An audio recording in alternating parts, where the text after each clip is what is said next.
This is Mission Creek, the main creek into which the smaller creeks run into in my community. It's almost never dry, but it's been dry now for a long while, at least a year, maybe more. 2 weeks ago it rained for one night, and you can see the weeds have sprouted green, but the sand is dry underneath. The weeds will soon fade again. I've lived in California my whole life, so I am no stranger to droughts and dry spells. But this one is different. They say this one may last 10 years. They say that this one will be longer and drier because of climate change.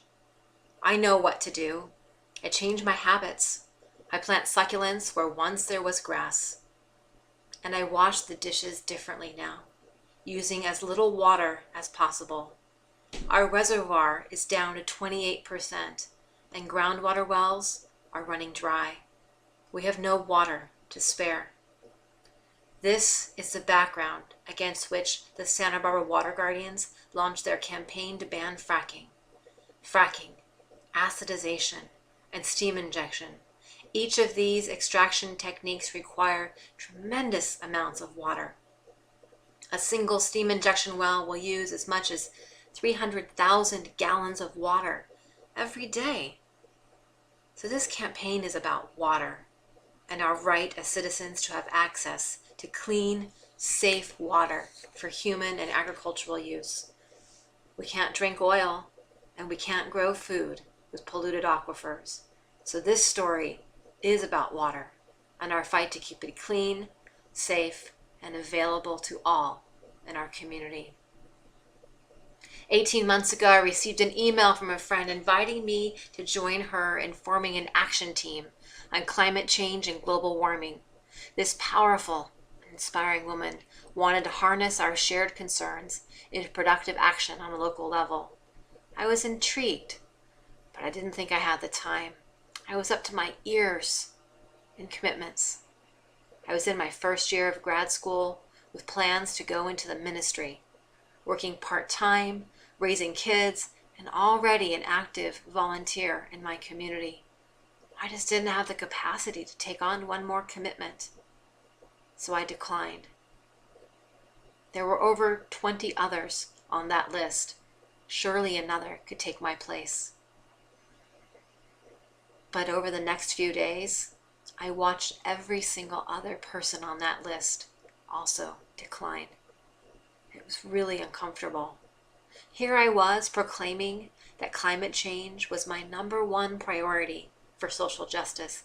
I had, after all, written in my application to theological school that I desired to make climate change a major part of my ministry for social justice in the future. And yet I was too busy. So I knew I had to respond more creatively and deeper. So I changed my mind, and that decision has made a difference in my life. I solicited signatures outside the grocery store and helped get Measure P placed on the ballot. I formed a call team. I wrote letters to the editor. I walked precincts and spoke at public events. I got a fast and furious education in political organizing. For months, I helped plan, organize, and advocate for this measure. Finally, it was election day. The odds were always stacked against us. The oil companies had fought dirty and spent over $8 million to defeat us. So we waited.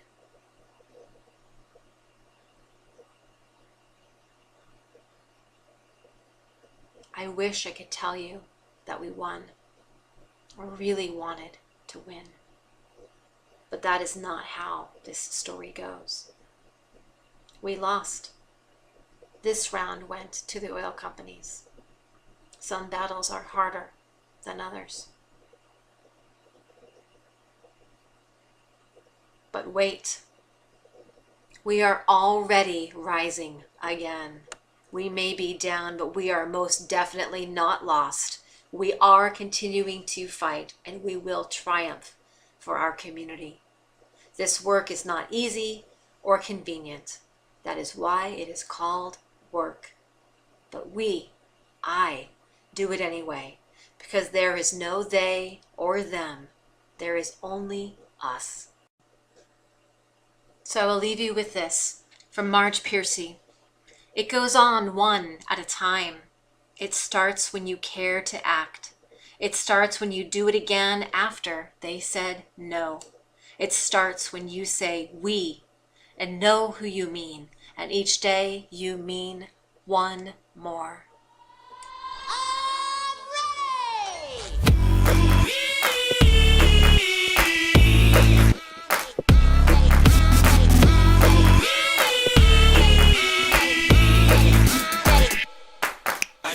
You're feeling good, you're feeling right. Across the floor and I'm already losing my mind. You're a troublemaker, troublemaker. You ain't nothing but a troublemaker, girl. You had me hooked again from the minute you sat down.